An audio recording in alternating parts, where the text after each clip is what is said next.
Good evening, everybody. Welcome to CEP. I'll just read through the fire evacuation procedures for the evening's meetings. There are no fire alarms scheduled for this evening. Therefore, if the alarm sounds, please evacuate the building immediately. The fire exit is located at the rear of this room. Go downstairs and meet in the War Memorial Park. This is a webcast of meeting. Please note that this meeting is being webcast live on the internet. The webcast will also be published to YouTube after the meeting. It is being, and it is definitely being run. Please switch off mobile phones or put on silent. Are there any apologies for absence or substitutions? Okay, so we've got Councillor Nick Robinson replacing Councillor Vokes. I've also got Councillor Cubitt replacing Mahaffey, Councillor Mahaffey, and Councillor Capon replacing Carruthers. Nothing from the other side. Right, okay.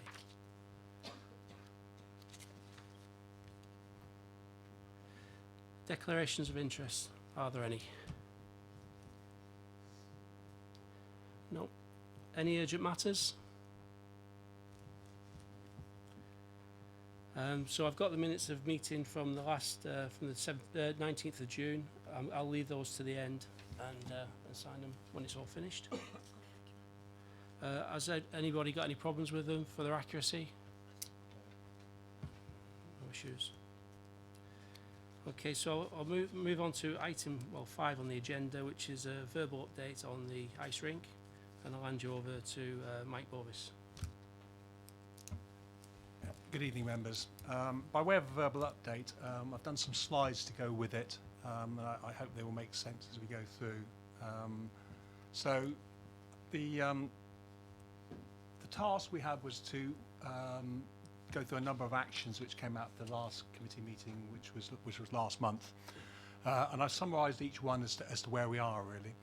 First one was around state aid, and so there was a request at the time for a written response. I've spoken to my legal colleagues, and their advice is that this is very much a specialist area, and they would need to take council's advice once we had the detail of any possible solution and heads of terms were agreed.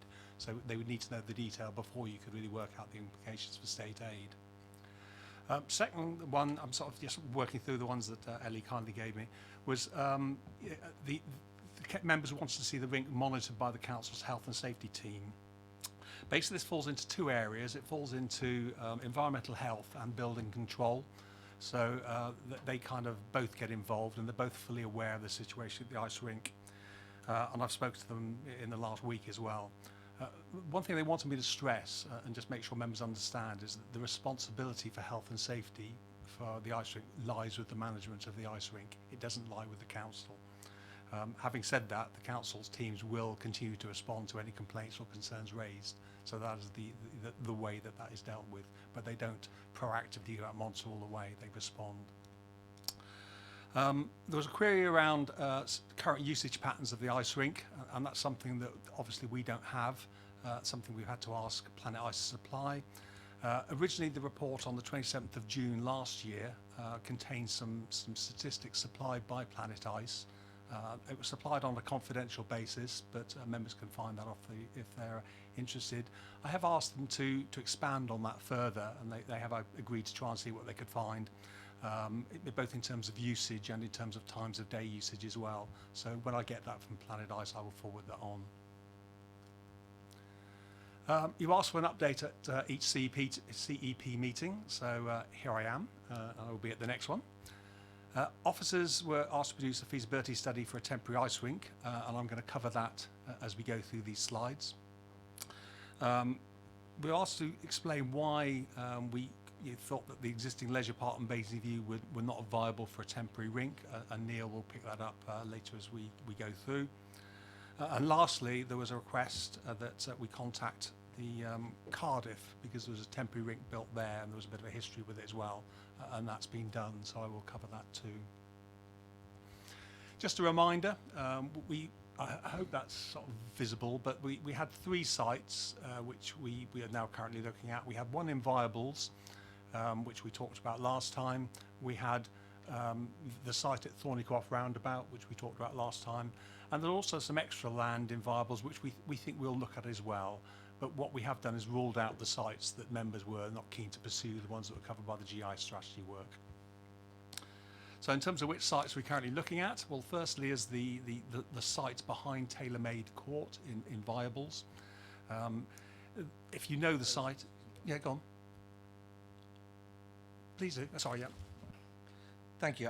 I'd just like to go back a number of slides because I do have a question on the health and safety management.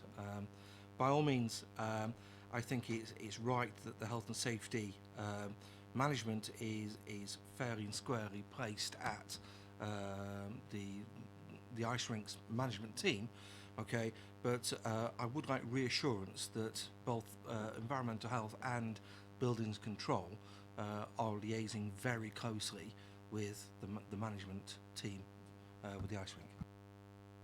I really can only just pass on what I've had from them, to be honest, which is basically the responsibility lies with the management. They certainly deal with them on a regular basis, but what they're not doing is going in there every week and checking it out, to be honest. Can I make a suggestion that we leave questions till after the officers have spoke?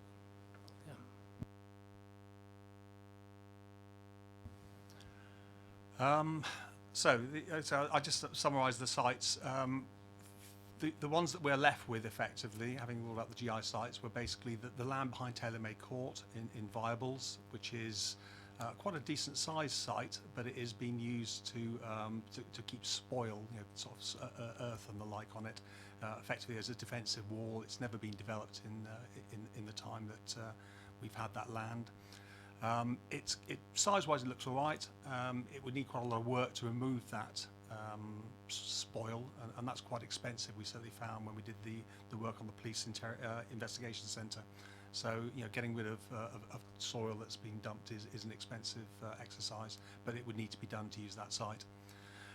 There's no public parking nearby, although there is quite a lot of parking at various users nearby, and obviously the main use at weekends, for example, maybe the possibility of doing a deal with some of those. I know when you look at the Jessie Stadium in Reading, for example, they do use some of the adjoining multi-storey car parks from the offices for that sort of thing. And we do own some land nearby behind the Viables Craft Centre, which I'll touch on in a moment. Feedback from the natural environment team basically said it's not been touched for years. There might be some biodiversity issues there. Prominent site, would obviously need to consider the impact, really. Next site, really, I'm going to romp through these fairly quickly because we touched on them last time we met last month. The other site, which we will look at just to see whether it physically fits, it's a less easy shape. It's the land usually known as that Viables paddock behind the Viables Craft Centre. Not clear whether it would fit or not. It needs a bit sort of a survey to be carried out. May require some tree removal potentially there, but the reason that we probably added it to the mix is that the 2 cottages up the north end have been sort of let on and off over the years, but currently they're vacant, and it is conceivable that we could actually remove those cottages to make the site a bit bigger. So we'll add that one to the mix. Last one is the Thornycroft Roundabout. And again, I think we touched on this last time round. It's not easy car access. The nearest current parking office is the leisure park. Currently let with some grazing licences, so obviously not well used in any particular sense from a council point of view as a piece of land. And again, trees and field boundaries may be some biodiversity issues and constraints, and it's a prominent site. What I want to really touch on today was an understanding of this temporary rink, because we've spent quite a lot of time talking about the importance of being able to provide a temporary rink. And those images there, the bottom one is something like was provided at Slough.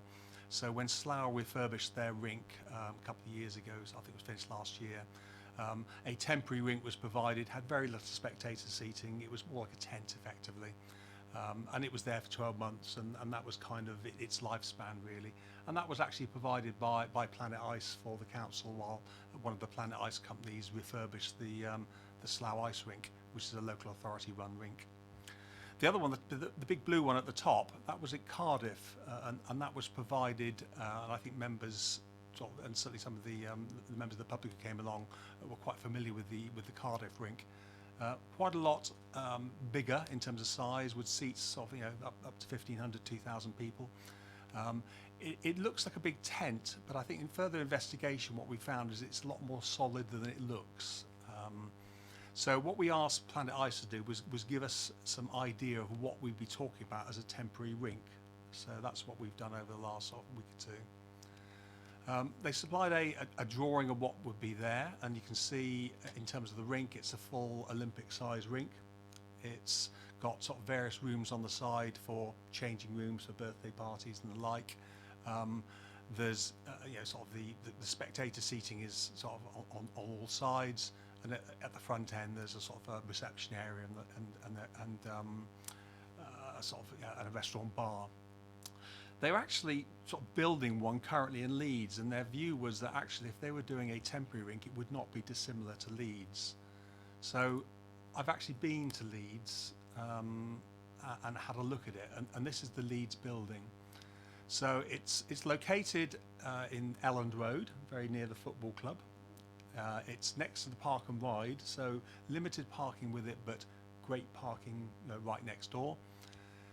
Interesting to see, it's being built by Planet Ice themselves. They bought the land, they're developing the rink, and it is the first ice rink in Leeds. So obviously Leeds doesn't have an ice rink at the moment, which was kind of surprising. And it's kind of been under construction for the last year and a bit. They had a few issues with it in terms of the site originally. Inside, quite interesting. You can see it's still in the process of construction. What you can see there is the bare block walls, although obviously a lot of these things are just bare block anyway in a lot of stadia. The slightly strange sort of flooring is actually the sand going down, so that's being laid as I was there. Quite interesting to see how it was going up really. And this was this week. The frame is oddly enough is actually the Cardiff frame. So what they did was they demolished the Cardiff temporary rink. And they've reused the frame itself and taken it to Leeds. So that sort of wooden framework, glulam beams, is reused. So quite interesting from that point of view. That gives you a bit more of a view, and all the seating on there is actually up high. So there's no seating at rink level. It's all up high. Seats about 1,100, 2,000 total capacity really.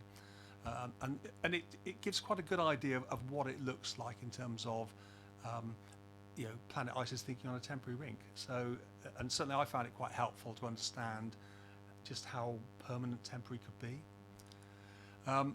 What they've done with it also is they've added on a sort of like a steel frame box to the front, and that will accommodate a bigger sort of bar and restaurant, the reception, sort of team changing rooms, this sort of thing, probably a shop, because this is a long-term site.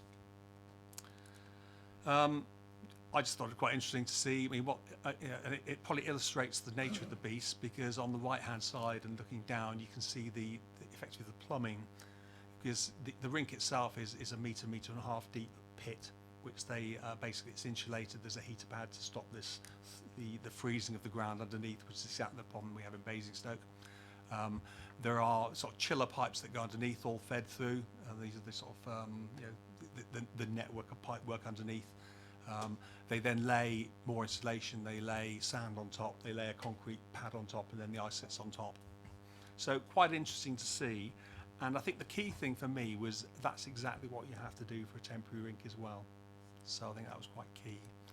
So in terms of some of the conclusions from Leeds is actually a temporary rink for more than a year. So if you're looking at something which is over Christmas, the Winchester Christmas Fair or whatever else, yeah, you can do something quite lightweight.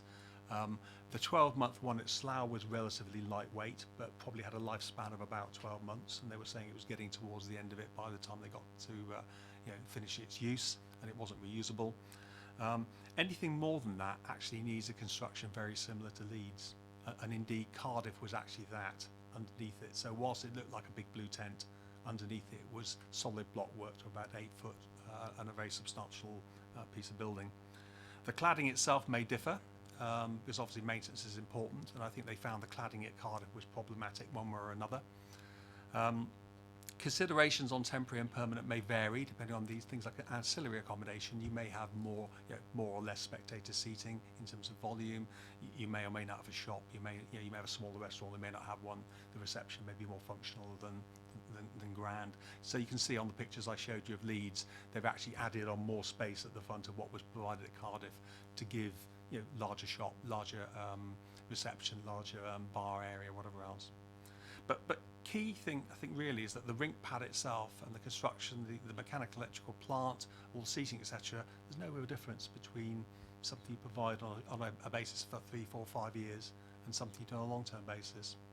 And the other bit with Leeds was on-site parking, very limited, looks to be about 30, 40, 50 spaces, but maybe thousands next door in the park and ride, so a lot of parking there. Members also asked to make contact with Cardiff. That was a bit of a challenge, getting hold of somebody at Cardiff who had a memory that went back that far, and they're a big council, but I eventually found someone. He wasn't involved at the very outset, but he did know quite a lot about it. By way of history, the original rink at Cardiff it always had one, but it was demolished to make way for the St David's shopping centre. So because Cardiff being the capital city of Wales, etc., they felt they should have another one temporarily.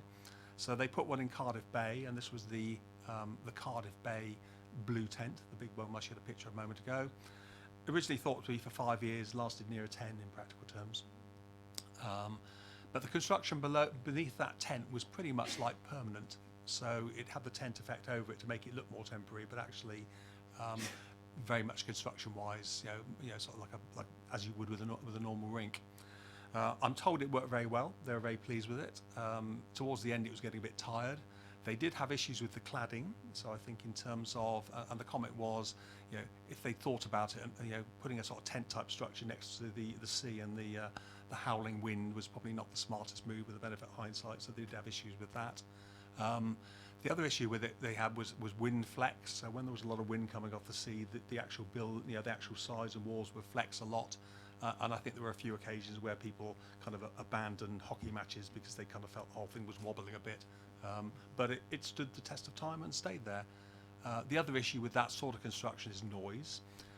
Because if you're running late and you've got a disco or you've got an ice hockey match and there's quite a lot of sort of vociferous sort of noise supporting, you're having that sort of event in a tent basically. There is just no sound insulation, so that was one of the other downsides they found.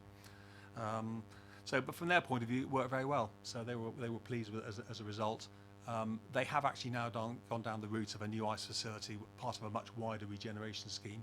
And it was kind of the win, if you like, in terms of the regeneration, a much larger thing. They've gone down a twin pad route in Cardiff, and that really is to reflect Cardiff's status as the capital city of Wales, really, and the Devils' elite ice hockey team.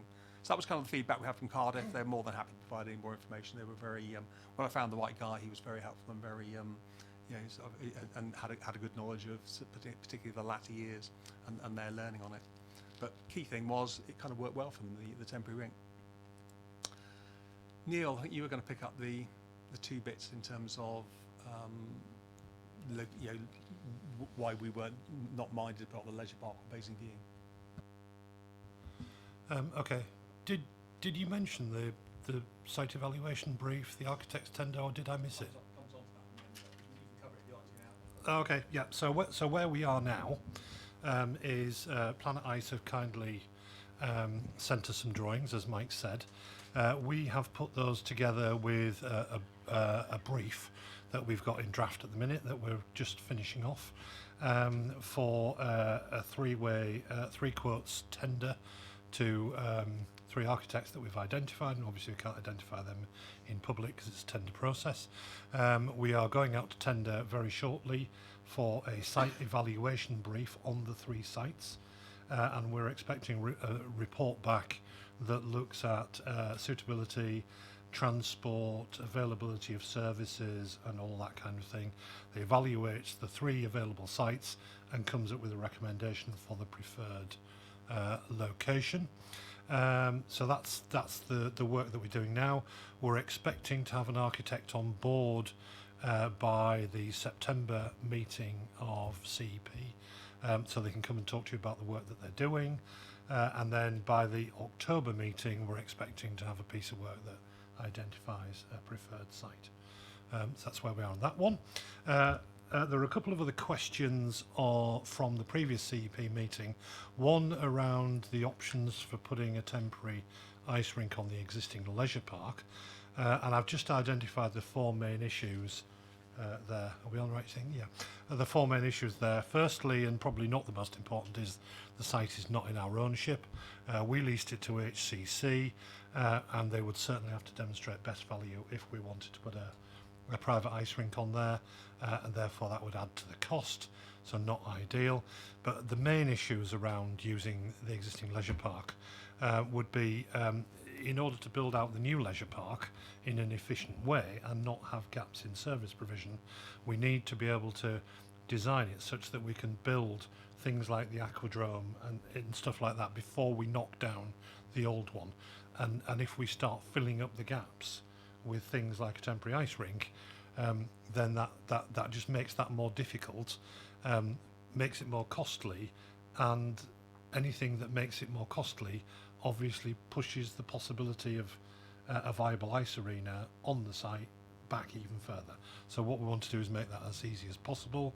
There are other issues around health and safety in terms of the whole area will be a building site. There'll be a lot of facilities like things like the cinema that we need to keep going, and adding another several hundred people wanting to get through a building site safely to a temporary ice rink is just something we don't need. So I've highlighted those issues there. And the second one was Basing View, and I've put a picture of Basing View up there. There are only 3 empty plots on Basing View. Plots C, V and part of W.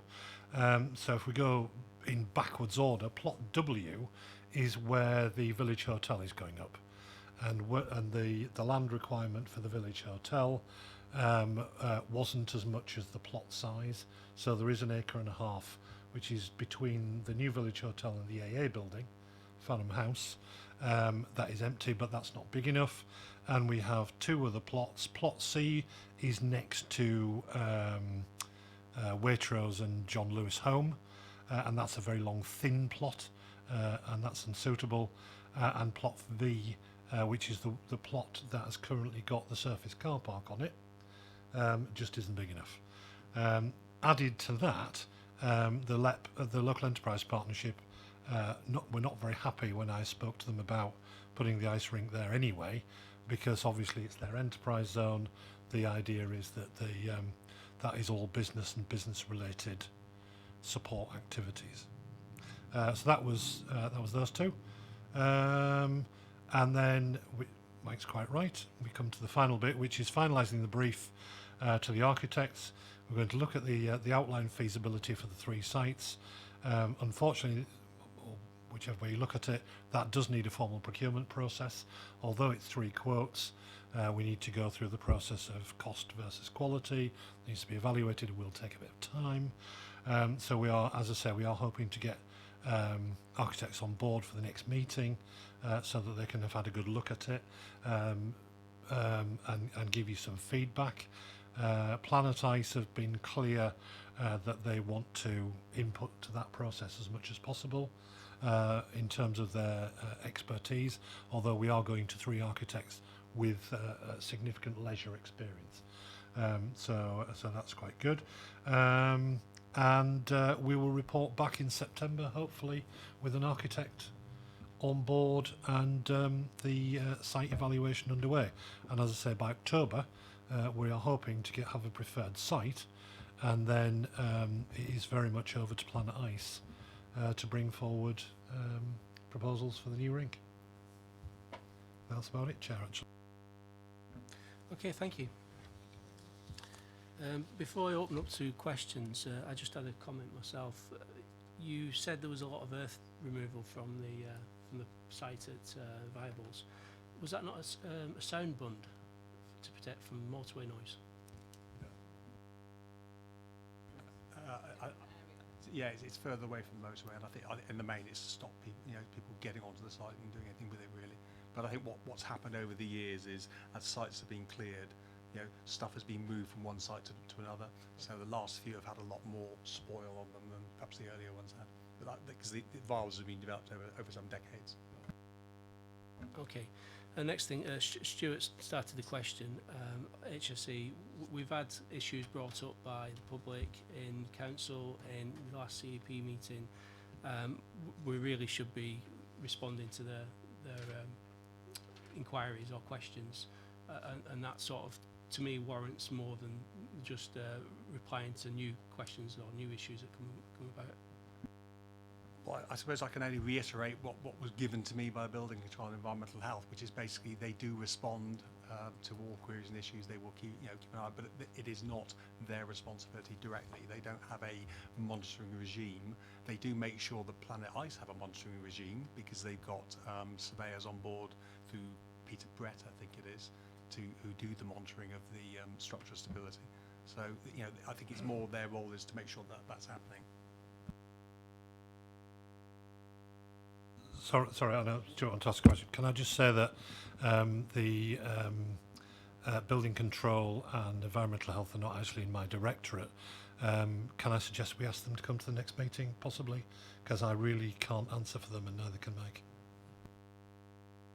Sorry, first question was from Councillor Frost.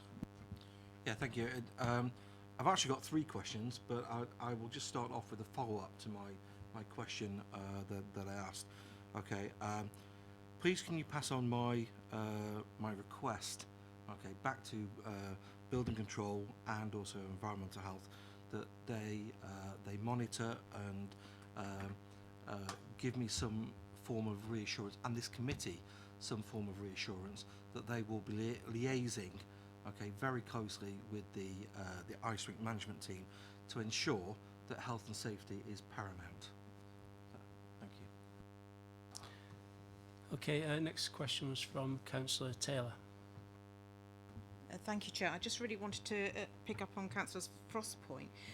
Quite specifically, in the survey report that we had in our last meeting, mention was made of the fact that there were some key, very important structural issues that needed to be monitored, but that they had not actually been being monitored because the inspection site holes to look through are covered up, and therefore what that survey was saying to us is that the inspections that have been asked for, I think it was going way back quite some time, have not actually been undertaken, and they are important structural inspections, and therefore I think we can safely say that actually some supervision to ensure that those inspections are taking place, because they're not occurring voluntarily, does need to take place. Okay, so we'll keep it as one item, HSC inspections, things like that. I think, and I will check and come back to members, but I think that there are 2 issues here. One is the structural stability and safety of the building, and the other one is the cause of the problem. So I know that Planet Ice have got retained building surveyors who monitor the building. They've got telltales in all the right places to make sure it's structurally sound. I think the issue is also with what's the nature of the permafrost iceberg, whatever you want to call it, underneath.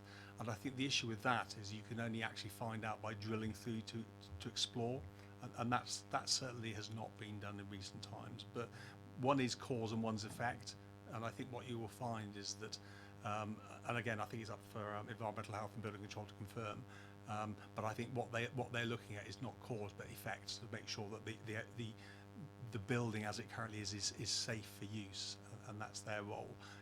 They're not there to analyse what the problem is. They're there to analyse that the symptoms are not dangerous, and that's why part of the seating, for example, is shut off. Councillor Woodridge. Thank you, Chair. Thank you both for your presentations tonight. It was really informative, and I think we made really good progress. My first question, I suppose I'll take it in turns, is how long, given that sort of the Leeds model seems to be the preferred one, I think, from what you're saying, did they give you any indication as to how long it took to build that? I think you're looking at 12 to 18 months, that sort of period. They did have some issues with it. I think one was, I think there was some land contamination they had to sort, and they had some sort of wind damage partway through, but you're looking at that sort of time period.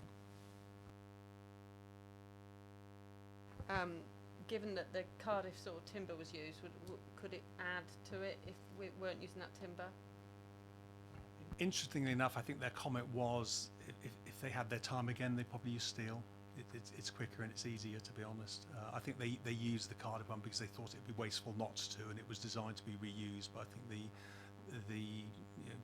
I think effectively the merits were probably worn down by the reuse of it, really, because it had to be taken down, moved, and re-erected. And I think the view would be that steel is actually quicker and easier, really. Just a quick question: is that something we need to look into? Obviously, if it's next to the Milestone Museum, we wouldn't want a square box. We'd probably want something a bit more architecturally pleasing. It's not going next to the Milestone Museum. I think that's the point. But I mean, what you can see in that picture I showed you of Leeds is that is, typically what it looks like. It is a big box. You can dress it up. I have been to Slough, and actually that is quite a nice building, not dissimilar in design to Milestones Museum. That sort of curve, it looks quite attractive. Having said that, you pay a price for it. So the more you add embellishment to a functional box, you pay the price to go that way. So I think on a temporary basis they would probably go for basic. I think that's one for further discussion anyway, isn't it? Councillor Jones. It's really putting a marker down. Policy. Whenever we seem to have buildings in this town, we give them away, and it seems to me, with this report, and I'd like to thank the officers, I think they've done a lot of work in the period of time they've been there, is that no one's really monitoring what's actually happening to our buildings because they're leased out or whatever. And I think we should be looking at the policy of what we do when we do build new buildings. Instead of just handing them over, we should have some control over them, and I think we need to start putting a marker down now, so when we do build the new leisure centre, or I think that's all been tied up, to be perfectly honest, but any other building, we need to have some control on it, because when we might come on to it later, when we look at our community buildings, what's actually happening there is not good. And I'll be perfectly honest, and it's the same thing when I'm listening to, oh, it could be dangerous, it could be this. Well, we should know. It's our people, our residents who are using it. And if it did happen to collapse because we didn't bother to do anything with the ice rink, it'd be us as councillors and the council who will get the blame. And I think we should be a bit stronger when we do lease these things out to what they have to do, and they should be monitored. Same as, I'm afraid to say, our waste collection, which is not monitored enough. But I can carry on, but I think I'll put the marker down. Do the officers want to reply to that? Only that our current policy is to let buildings and ground leases effectively at full maintenance, and we collect our rent and forget about it. So that would require a change of policy, which would involve the property team. So we could look at that. That is, as a committee, we should be looking at, because I think this highlights some of the difficulties that have come up since, not just with the ice rink, but a number of buildings. So, can I suggest we raise this with the HSE people when they come in for the next meeting? The other thing it's worth just mentioning is that there was a report went to scrutiny in January, covering sort of maintenance of council-owned but let buildings, and there is a kind of a continuum, if you like. At the one end, you've got fully commercially let buildings. Could be Festival Place, could be anything, where the landlord looks after it, and we just collect a rent. At the other end of the spectrum, you've got community buildings, and there are sort of like points in between. Strictly speaking, the ice rink actually is a commercial building let to a commercial tenant, and that's where the responsibility. But I say that it was covered in some depth in the January scrutiny report, if you're interested to look at that. Councillor Frost. Thank you, Chair. I'd just like to go back a little bit. I appreciate, Mike, that you weren't at the last meeting, so maybe it's, you know, Neil can answer this, but in the minutes, okay, members asked, okay, that and we're assured that we would get a circulation of some current usage figures of the ice rink, along with the fact that it was felt that the current approach was linear, and that we'd like to see some form of set timetable. Could you please give me an update on those? I can. I think once we've got architects on board, we can work out a time frame. That's point one. So I think we would use their expertise to help us in that sort of, you know, delivery side, because obviously you've got site evaluation, you've got heads of terms to agree with, you know, Planet Ice, assuming they're the case. You've got planning, you've then got build, and I think that's something we would work out with them. In terms of the usage bit, I think I covered that on the second slide. Basically, we can only get information from Planet Ice, simple as that, in terms of usage. We don't keep records of how many people use the ice rink. There was information provided last year, which was attached to the CEP report in June of last year. It was attached as a confidential appendix, as I think I mentioned. The reason being is it was supplied to us in confidence, so we have to respect that. Where there was some, I think, confusion, and I think I've asked Planet Ice if they can give us a bit more help in terms of this, were two areas.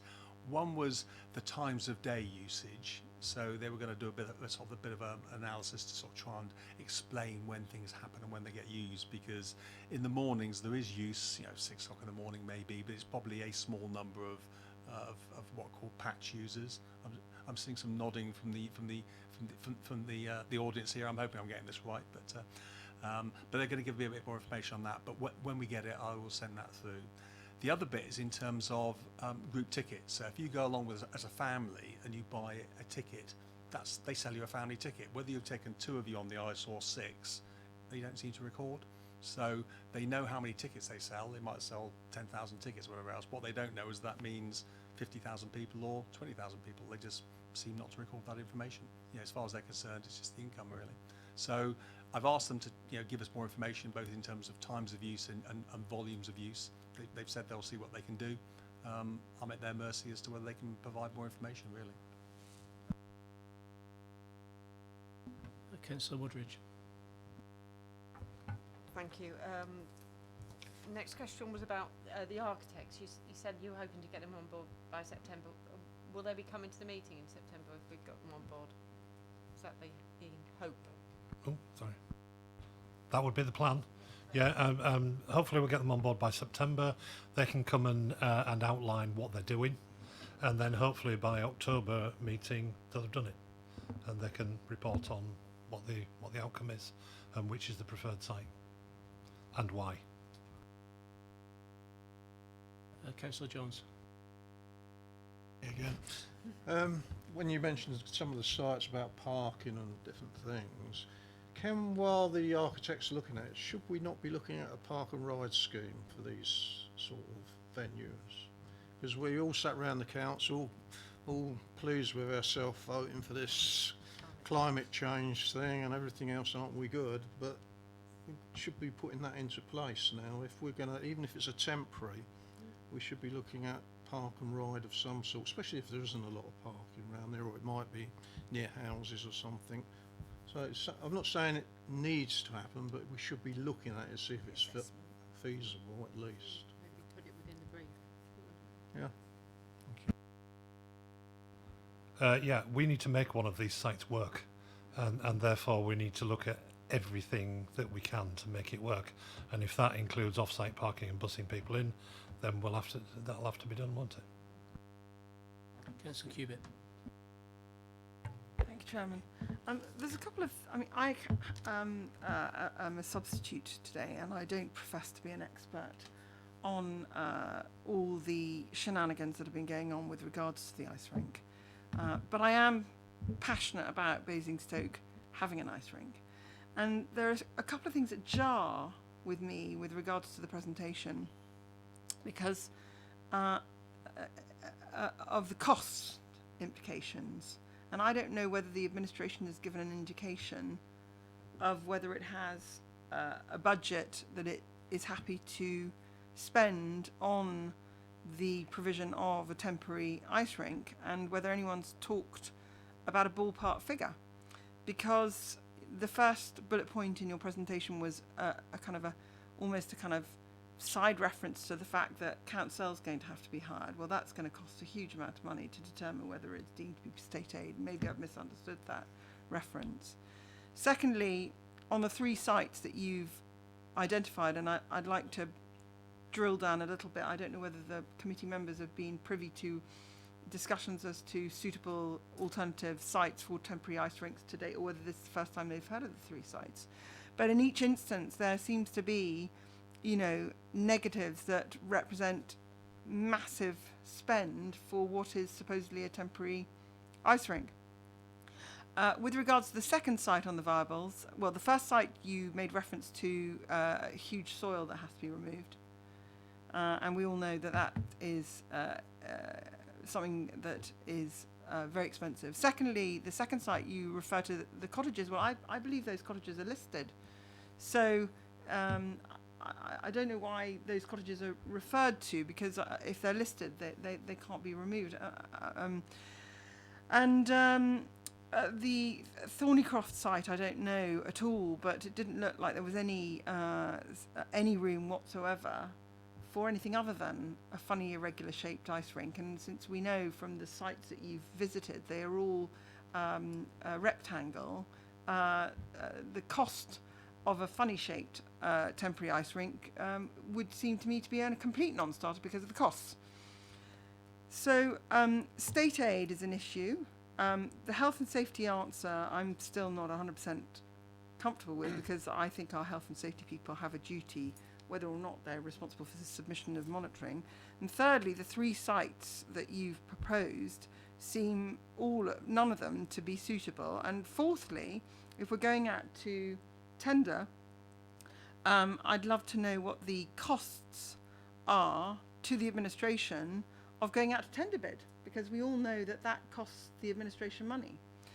And fifthly, in terms of other sites, like a clean site, and given that this is a temporary site, we own 2,000 acres of an option on the Many Down, and I can't imagine that our partners would refuse to allow us to put a temporary ice rink on part of that 2,000 acre site, and that would be substantially cheaper, and we wouldn't have to waste all this money on these feasibility studies of 3 sites that seem to me from the outset to be non-starters.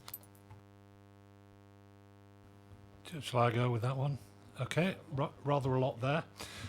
So I suppose it's worth saying that at the previous meeting of CEP, half a dozen sites were presented to members. There was a very long discussion about the merits of each site, and it was decided to take 2 of the sites forward, the one at Viables and the one at Thornycroft Roundabout, for further analysis. And that's what we're doing. In the meantime, property highlighted another site, which is the one with the cottages on that you are describing, and we decided that we would get that site evaluated at the same time. It may well come back and say that the cottages are required to be demolished and they're listed, and therefore the site's not suitable. But that's the work that we're getting done for members. So that's that one. The second thing is the costs. We have some budget in the leisure park approved budget that we are using to both get the advice on state aid and to engage the architects to do the site evaluation. That strategy was approved by the portfolio holder who was here at the last meeting. In terms of the construction of the arena itself, that is and always has been for Planet Ice. We are only leasing them a site, and they have resolved to build their own ice and operate their own ice arena. So that's not a council expense. The only potential council expense, if it becomes obvious that the Viables site that's got the spoil on it is the most appropriate place to put the ice rink, then the spoil would have to be removed. It's the council's spoil and it's the council's site. To do anything with that site, we will need to remove it. So it's not, and it also detracts from the value of the site. A previous site that we sold for the police, we had to knock a very, very large amount of money off because there was spoil on the site and they had to get rid of it. So we would have to get rid of it anyway. So if that becomes necessary, Cabinet will have to take a decision as to whether they want to get that spoil removed before leasing the site to Planet Ice. But we're a little bit of the way down the track before that decision has to be made. But the current expenses for progressing the project are coming out of the leisure park pot. And in terms of health and safety, I think we've resolved to ask building control and environmental health to come to the next meeting and explain what they're doing. Thank you for that comprehensive answer. Just finally, and again, I apologise because I'm a temporary substitute. The allotments that haven't been built on to the east of Southview, was that site ever considered? Because those allotments have been removed from. There's a huge space. I can't remember the name of the road.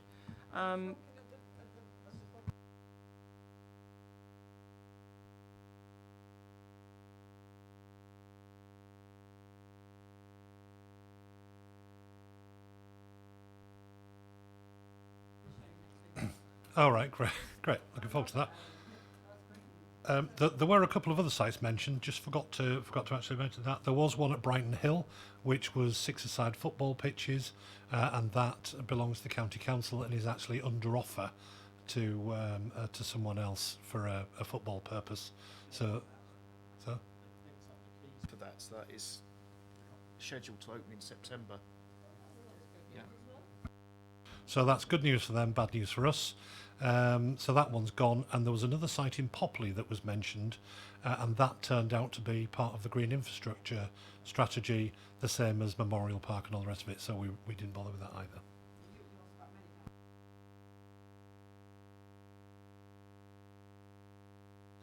Yeah, I think what we took the view that putting anything on many down in terms of the current outline planning consent and the deal we've got with UNC would take longer than the ICE users have to get a new facility up and running. So we abandoned that.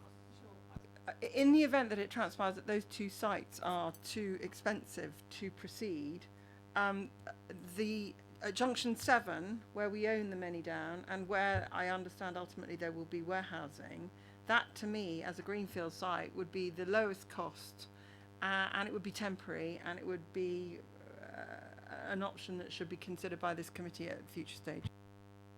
I've looked at that. It's not ours. It belongs to the Hutton Trust. And we've been talking to them about other uses on there, and they've actually optioned the whole lot to a developer ahead of the local plan, so that the developer can put their reps into the local plan. So we've missed out on that one. And then the land north belongs to the merchant venturers. Our land doesn't start until a bit sort of what you might describe as inland from the M3.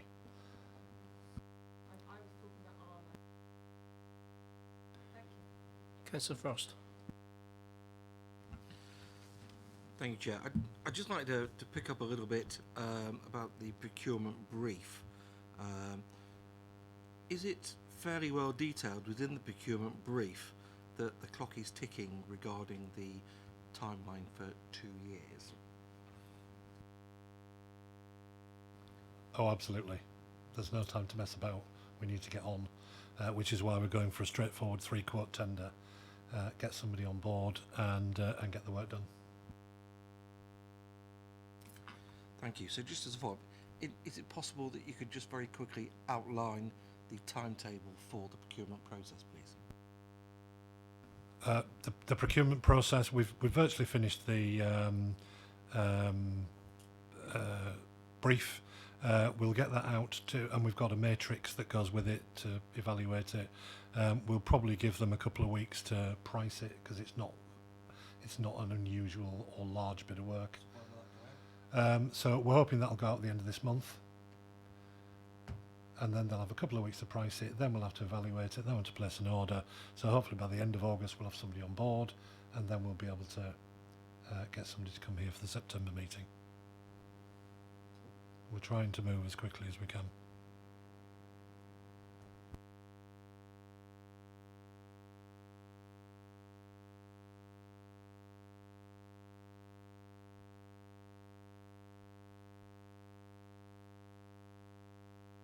Okay, I've got on my list Councillor McCormick. Did you want to add to it? No, I think it was just the informative on the football that's been let to Basingstoke Soccer League. I think they're going to be opening in September. I don't have anything more to add to that. I'm pleased that we have actually moved on to a 3-site process, and that a lot of the paperwork is underway, and the planning is underway as well. So I guess my only question on that is, do we have some kind of envisaged timetable, so that obviously we'll be reporting back in September, but by December we need to have made a huge amount of progress on that, presumably with planning permission given or close to being given. I think the answer to that is we have to decide the site. We have to agree heads of terms, presumably with Planet Ice, because they're the ones that have offered to put the rink there. That's the time we will do the state aid check, but it's up to them to put the planning application in. They're the ones who are experts at building ice rinks, not us. They're the ones who will put the planning application in, to be honest. Councillor Jones. Cricket. We've mentioned Planet Ice. Are they, it would have been nice if they were sitting around the table tonight actually, but are they on board? Because there's a cost, obviously there's a cost to building this temporary thing, and I'm assuming the way you're talking that they are on board, but no one seems to have asked the question are they going to spend this money? I think the answer is yes, and certainly their chief exec came down for the last committee meeting and attended. I met him. He took me around Leeds on Monday, so he sort of went all the way up there to meet me up there. I think the answer is yes, they are up for it, providing it makes sense financially for them to do. So it's going to be a site that works for them. It's going to be a site that they know that the expectations, they will provide the building, we will provide the land. And they're doing Leeds because it works for them there. So I think they believe it will work, and they believe Basingstoke is a good established ice rink area. Can I suggest we get Planet Ice in when we make after we've made a decision on what site, and we've got their buy-in? Sorry, just worth saying that they're investing that money in Leeds, which has never had an ice rink, and they've got a ready market here. So it probably makes more sense here than it does in Leeds. So probably in a better position than they are, really. I've got 2 more questions. Councillor Frost. Thank you, Chair. You'll be pleased to know it is my final question here. So somebody, sort of triggers me. Okay. I just want to go back, Mike. In your presentation, right at the very beginning, you said that I think Cardiff was a twin pad construction. What's a twin pad construction? But basically, you're not having one. Basically, it's 2 ice rinks. So there are a few around. Nottingham's got one, for example, but they are obviously very expensive because you're building twice the infrastructure, twice the rink. The one at Cardiff, they tell me was an Olympic-sized one and a smaller one. So, what tends to happen in practice is one of them gets used for events, concerts and the like, and the other one gets used for ice events, and that actually is not dissimilar to what happens in Nottingham as well. But they are kind of a very expensive way of providing, sort of 2 facilities, one of which usually ends up as a bit of an arena, as far as I can see. But by definition, they take twice the space, pretty much, with some shared facilities. But you tend to find them only in big cities and places like that. Okay, last question from Councillor Robson. Thank you, Chair. The site at Viables, which has got all this spoil on it, the spoil's going to need to be removed whatever happens with that site to make it viable to let or to sell.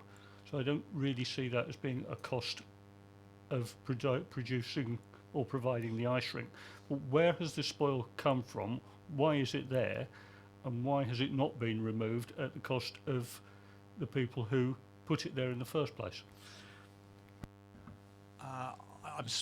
I'm speculating, but the truth of the matter is the Viables estate is owned by the council and has been since the year, sort of dot effectively. So we developed out that estate with, the likes of sort of, Fujitsu and other occupiers, Motorola, Sony and the like. What's happened over the years is each site's been cleared, and the council has obviously been involved in that process and preparing sites and handing them over. And probably the honest answer is we probably put it there ourselves at one point. It wasn't sort of dumped by somebody else. I suspect the answer is we did it. But as we did with the Police Investigation Centre, we wouldn't normally clear a site until we'd actually got a potential buyer for it. So that would be the norm. But and we did that in the case of the PIC, the Police Investigation Centre. We basically worked out the cost of removing it. As Neil said, in that particular case, it was easier to let the county shift it. And but it comes from history really. And I think part of these things were also done just to prevent people moving onto the site and sort of securing it too. If that's the case, surely the cost of clearing the site should be accredited to the work that's already gone on and not accredited to the provision of the ice rink, because the fact that the site is in this state is nothing to do with the provision of the ice rink. The fact that the site is in this state and needs all this work doing should be accredited to the previous work and should have been charged into the previous work and not to the ice rink. So I think somebody needs to go back and say, why didn't we charge this into the work that was done before? I think you raise a fair point. It won't be back charged, but in practice it will be a cost that the council will have to bear at some point in time. So fair point really. Last question, Councillor Taylor. Thank you, Chair, for your indulgence. Just a final point really is to take us back to the longer term journey as well, because this is only a temporary rink and we are still some way to go in terms of a permanent solution being agreed as something that needs to be done. And I do understand that there is the court case, and therefore New River don't want to do a lot of analysis until that is finalised. However, it has been in the news lately that Bristol is also undertaking a very similar development of a leisure and retail centre, including an ice rink. It is a different developer that's using it, and I'm just wondering if I can put a marker out there that perhaps we could we make contact with Bristol to see whether or not there isn't information that couldn't be provided in our mix of making that assessment of future viability for a permanent rink. Is that the Cribbs Causeway development? Yeah, I think it is too. Yes. Yeah, I'll do that. That's fine. Yeah. Okay, before we move on to the next item on the agenda, I'd just like to sort of sum up. So we've got. We want some further update on whether we get state aid, and an update from HSE regarding building, regarding the faults on the existing site, an update from building control regarding inspection.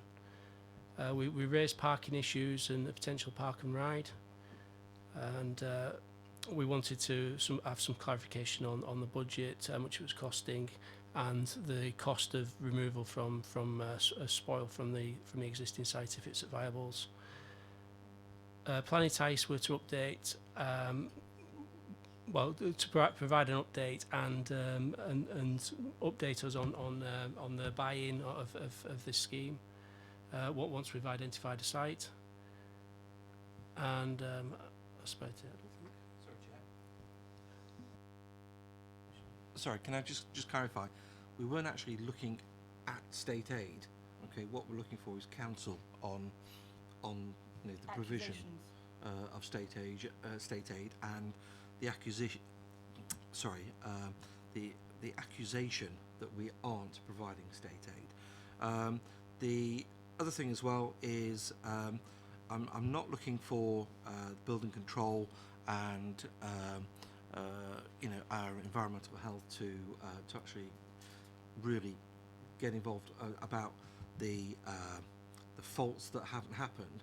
What I want is I want them to liaise more closely with the health and safety people at Planet Ice, at the rink management, okay, and we should be ensuring that our residents are safe, just in case there is any potential comeback. We don't want another Grenville or an ice rink equivalent of Grenville on our hands. Points noted. About the spoils, I don't think it should be part of this thing, because what's been explained to us, they would have to clear that at some stage. So I don't want to see it put in the cost, because what I don't want is any excuse to stop the thing. I would agree with that as well. In order to use that site for anything, we need to remove that spoil. And that is a cost to property, and if they want to hand it on to somebody, either they knock the cost off the value of the site, or they remove it and sell the site for whatever it is. So it's not part of the ice rink, it's just part of the cost of using that site for something. But it has to be moved, yeah.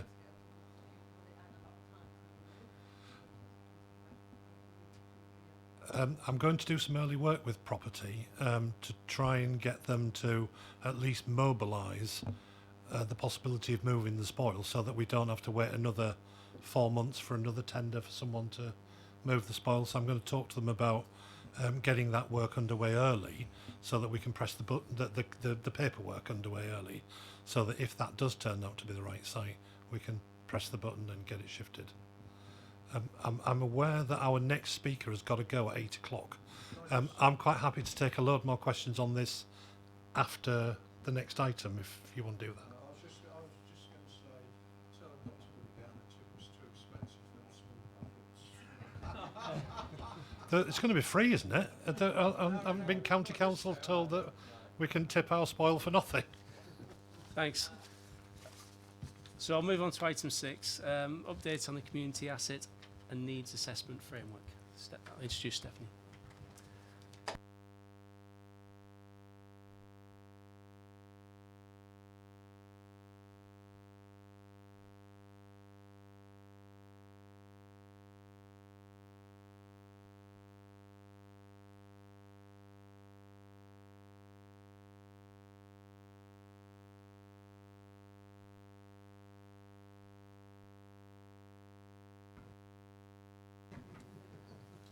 So unfortunately, Councillor Bound has a prior engagement, so can't be here tonight. So I'm standing in as his head of service. So in his portfolio plan though, under the council priority of supporting those in most need, there's a priority action about developing a framework to understand the needs of communities. So the council has commissioned Locality, which is a national organisation, and we have David Moynihan here tonight, who's one of their head of services for the South region, who's going to talk us through the work that he's been doing on our behalf to develop the framework. And also there's been some new national policy that's just been announced that's got some potential opportunities for Basingstoke. So we just want to have a quick chat with you about that. The reason we wanted to do the framework was to understand our community assets and the strengths and needs. This is a very early piece of work, and we're here tonight so that you can help to shape it. We've got an end date of it being completed by the end of September, and we will be hoping to come back to CEP committee at that point to run through what the framework would look like before we take it through to Cabinet. So the council's role is community leadership in terms of stewardship of place. You know, we facilitate and enable strong, resilient and connected communities, both for our established and new growing communities. And to achieve this, we need to be clear on what we have and what we need in terms of community assets and strengths. So we define community assets as things that improve the quality of life. So that could be facilities, organisations, networks, partnerships, funding, and community needs are gaps or needs that exist within communities and impacts on people.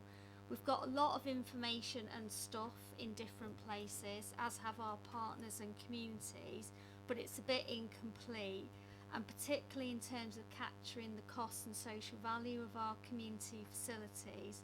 And we don't have a central facility for capturing or monitoring any of that.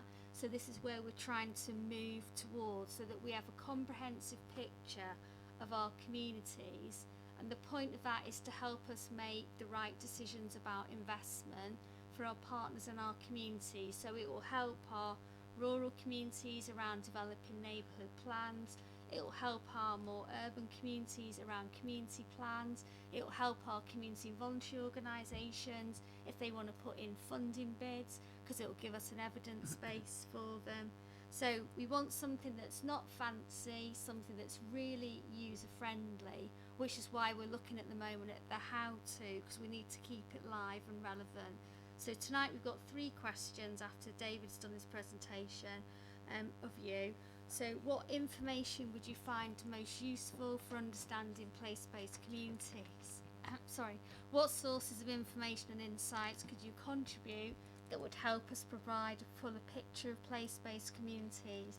And are there any other partners or organisations you would like us to speak to that could shape this? So if you're happy, I'll hand over to Davis. I'm conscious we've got a train to get him on at 8.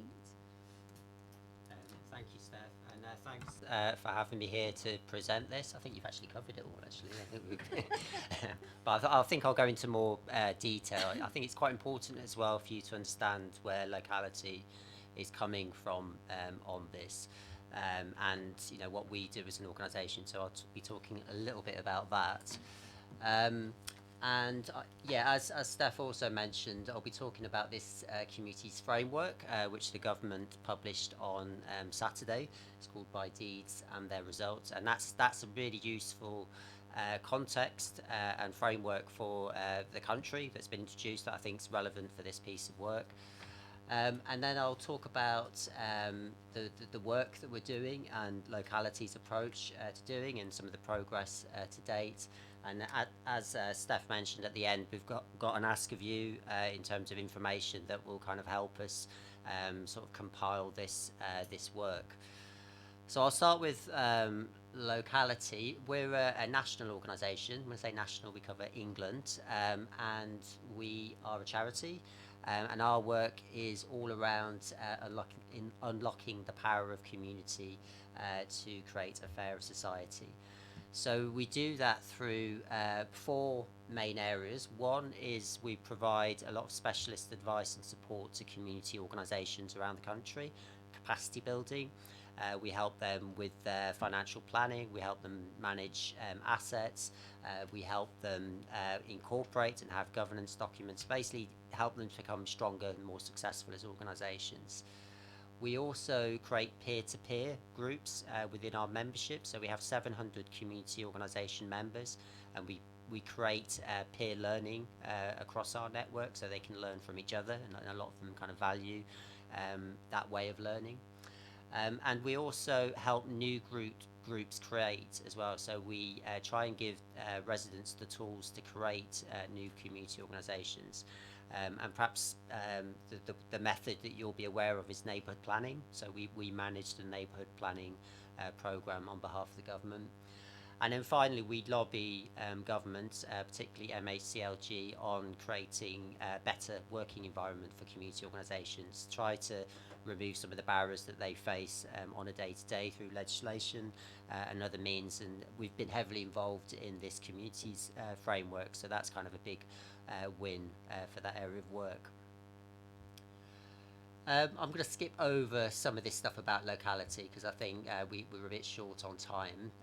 But yeah, we're an old organisation, so we've been around for over 100 years.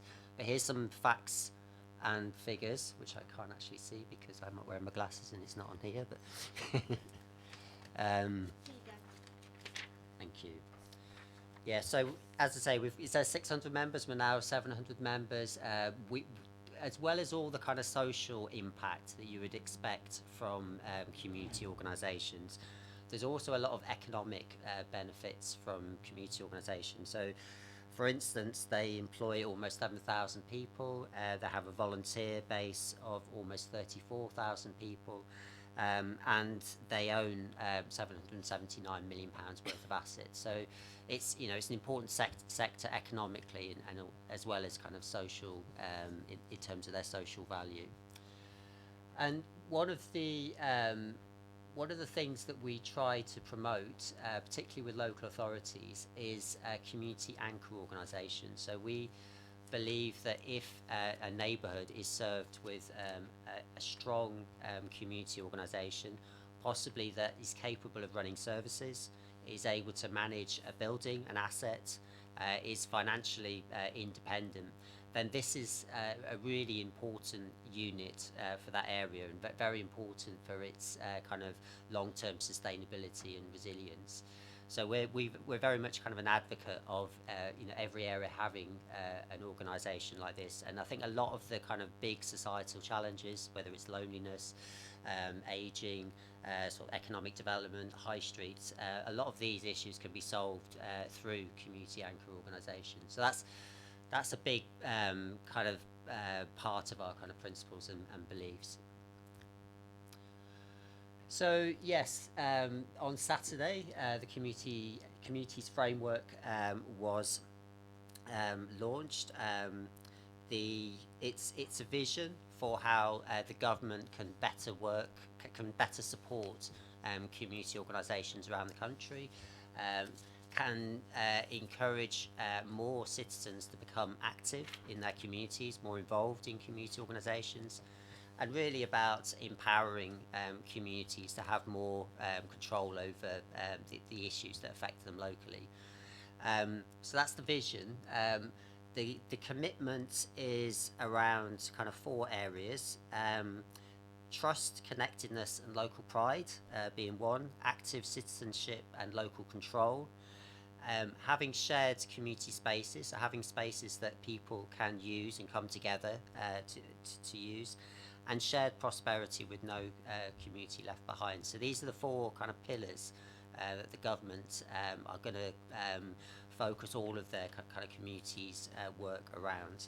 And one of the things that they're interested in doing is setting up civic deal pilots with local authorities. So if you're interested as a local authority in looking at devolution of your powers to community organisations, the government is looking to sort of pilot that approach with you. It's very much along the lines of the deal in Wigan, which has had a lot of plaudits. So, in terms of the community assets framework, as I mentioned, Steph has kind of covered a lot in terms of the purpose, but we've been commissioned to do this work, which is about allowing the council as well as other strategic partners and community organisations to make evidence-based decisions about how their area is going to improve, how to invest your funding, how to use your building assets, and how to kind of tackle deprivation locally. And this is part based on having the right information about the strengths and weaknesses in the area. So we have a lot of data that's out there. It's often it's a case of how we use that data as opposed to trying to generate more data. We also need to be focused on what are the assets in an area as well. So assets not only in terms of buildings, but also in terms of people, skills, organisations, experience, all of the things that are needed, the tools that are going to kind of make investment work in a local area. And we need to identify we need to understand how we can use these assets and address these needs. So what are the kind of approaches in different parts of the borough? So part of that is understanding the different contexts of rural and urban in the borough, looking at areas that are kind of under threat from housing development and pressure, and looking at areas of deprivation and where there's kind of difficulty in accessing services. So we need to come up with a set of resources and tools that are going to be relevant to each of these different contexts, because I don't think there's going to be one method for a one-fits-all method for all of these areas. And it's recognising that different areas are at different stages. In some areas you need to build up some community infrastructure, you need to activate people, get them involved in their local community before you start thinking about kind of major investment. In other areas, all of those ingredients are in place, and it's kind of ready for for investment, and that investment's going to stick and last because you've got the ingredients already in place. So that's the kind of the what. The how, we've kind of broken this down into two parts. Firstly, to doing that kind of assessing needs and assets in each of the areas. So putting together a framework where the council can and other partners can utilise different indicators, different bits of information to deploy particular strategies in these different areas. And then the other outcome, which is looking at the community and voluntary sector, that's more about mapping who is active in the borough in terms of community and voluntary organisations. What are the strengths of those organisations? What is their turnover? And how the community and voluntary sector can be improved and best be supported. So obviously the information about the community and voluntary sector feeds into the needs and assets, because obviously a strong community and voluntary sector is an asset in an area, but that's kind of the way that we've kind of broken down the work. And then in terms of what we've done to date, so we've done some desk research about the community and voluntary sector in the borough. So we've interrogated the Charities Commission, database of community organisations, and a tool called 360 grant giving, which is about looking at where different funders are investing in the borough and where there's inward investment via community and voluntary organisations. But we've also put out a survey through Basingstoke Voluntary Action, and that survey is trying to gather some deeper information about where different community and voluntary organisations are at, and that's got another week or so to go, and then we'll be in a position where we can provide a good kind of state of the sector report on the community and voluntary sector. We've also done a bit of desk research to look at how different or similar size local authorities are looking at data and using data related to their wards and communities. And most of this is kind of needs-based as opposed to asset-based, but it's given us some ideas about how information can be presented and how different partners can feed in their own information to add sort of a different layer of richness to what we can uncover about each area. And we also did a workshop with the Basingstoke Area Strategic Partnership last month. That was a very useful exercise. So we had a lot of support from the other strategic partners and obviously the council as well in this kind of exercise of pulling together this information. And we also had a lot of commitment to sharing their own sets of data with us, as I say, just to get more information about assets and needs in different areas. So that's a kind of an overview. It's fairly, we're at the kind of early stages still, so we're only kind of part of the way through the work. We think that kind of councillors can play a really important role in this project, and using your kind of local knowledge and information that you have access to. So just going back to the three questions, which again I can't really So what information, we'll kind of put them all together rather than do them one at a time, and then you can kind of pick the one that you want to answer. What information would you find most useful for understanding place-based communities?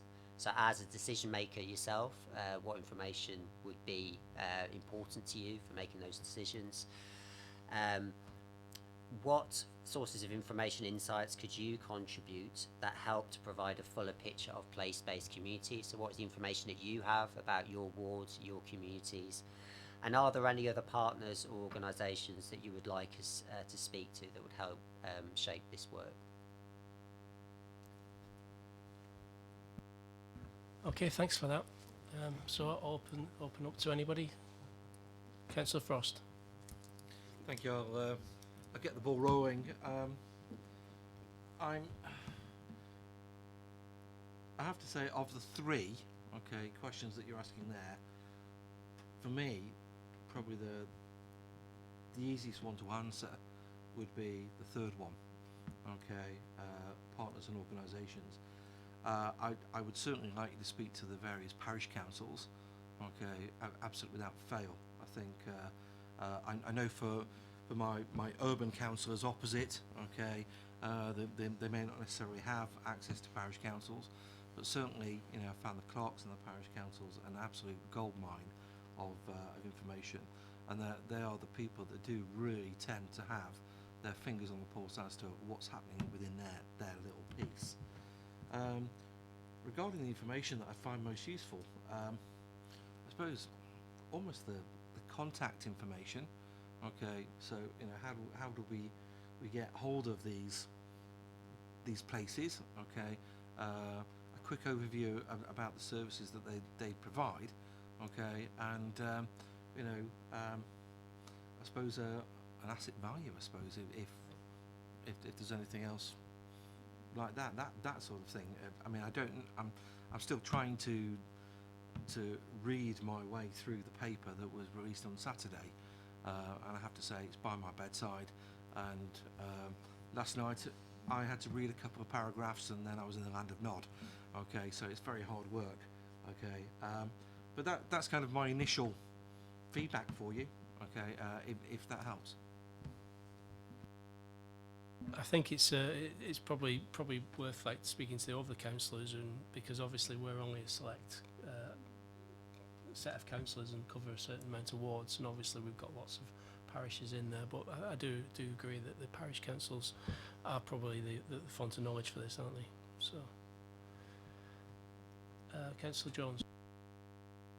So I'm very sceptical, to be perfectly honest with you. I've been here so many times, it's unbelievable. The information you're after is already out there, and especially in my ward, it's been out there for years. And the council haven't bothered, or other organisations haven't bothered to deal with the problems to any great extent. They've done some work, obviously. So I don't know what you want from us, because we can go over it and over it again. What we actually want, from my perspective as a councillor for Buckskin, is actually somebody to do something. The times I've had brought up at this committee alone, without other committees, to get stuff done, and as soon as you talk about deprivation, oh yes, we must do something, but it doesn't actually happen because no one wants to spend the money. We're all treated the same in the community centres. We've got to make sure it pays, but in our community centre we struggle to get volunteers because people are on low pay, do different times working. They're not working in a nice office. They're actually odd hours here, odd hours there, trying to make ends meet. It doesn't work. What it actually means is, as a council, we need to look at our priorities, what we want to do. Stop keep messing about saying, oh, isn't it good to do this? Actually do something. Now, I don't want to go at you because you're doing the work, but I'm not happy because I think I've been here at least twice over the last 28 years, and we've talked about it, the same ward I've represented. Some of it's been done over the years, but do a little bit, and I don't blame our officers, I'll make that perfectly clear, because we've got less officers now than what we used to have. They're all trying to do the same job, and we're now putting it on the private sector and people like that who like to talk the talk, but in reality they don't want to spend the money. So I'll leave it at that. Thank you. Do you want to answer that? Or? Yeah, I mean, just to re-emphasise that, you know, part of it is about prioritisation and looking at where the need is, but part of it is also, you know, the approach is sort of giving the council a toolbox for how to make that investment in each area. So part of that is it gives it gives the council not only a kind of an evidence base of where to prioritise their money, but it also gives them that reassurance that this approach will be the most kind of value for money, you know, the best value for money, you know, in kind of addressing those issues. Can I just say that, as I said before, they've got the information, and it's how you use that information. It's been there for years. You know, you look at the deprivation, things like that, it's there. You know, we've done a local plan, and actually we've been very good at it, I've got to say, in Buckskin. It's been a revelation. But trying to get some of the stuff done out of it, you might as well, you know, I can't say. I get annoyed. Is it worth giving us a way of getting this information to you? What's the best way to do that? I think we do have a lot of the information. You're right. We probably haven't got it in one place to make that comprehensive look and feel of Buckskin as an example, and that's where we need to get to. And you know, I'm happy to have a separate conversation about Buckskin, because we are starting to look at what can be done in that area, and we started doing some walkabouts. I know it's not going to, you know, do everything that you think. It's nice you're starting to look at Buckskin, but 4, 5, 6 years ago we was top priority, and we're just looking at it. So that tells the story. Sorry. Yeah, so we are starting to look at Buckskin, and Steph will tell you that I mention Buckskin ramps every time I speak to her in terms of the next priority. But I think what if you just sort of come away from the information requirement at the minute, what we're looking at here is focusing on need and using evidence to focus on need. Over the years, we've had various pots of money for people to bid into. Could be argued that the people who put the best bids together get the money. And actually, what the members are looking at now is an evidence-based way of allocating what money there is, and there is money from various pots. It's an evidence-based way of doing it, looking at community need and addressing that need. I think that's where we're trying to get to anyway. Councillor Woodridge. Thank you. I was going to talk about those three, but before I do that, can I just ask you a question in relation to what you just said? In terms of needs, so you by that child poverty, things like that. So what you're saying there is the communities which have got most child poverty or will get more money. I'm hoping that's how I'm interpreting it, rather than the ones who've got more community volunteers because they put the bids in are going to get the money. So if we clarify that, and then I'll come back to what I was going to. Yeah, I think where we're trying to get to is an evidence-based allocation of funding.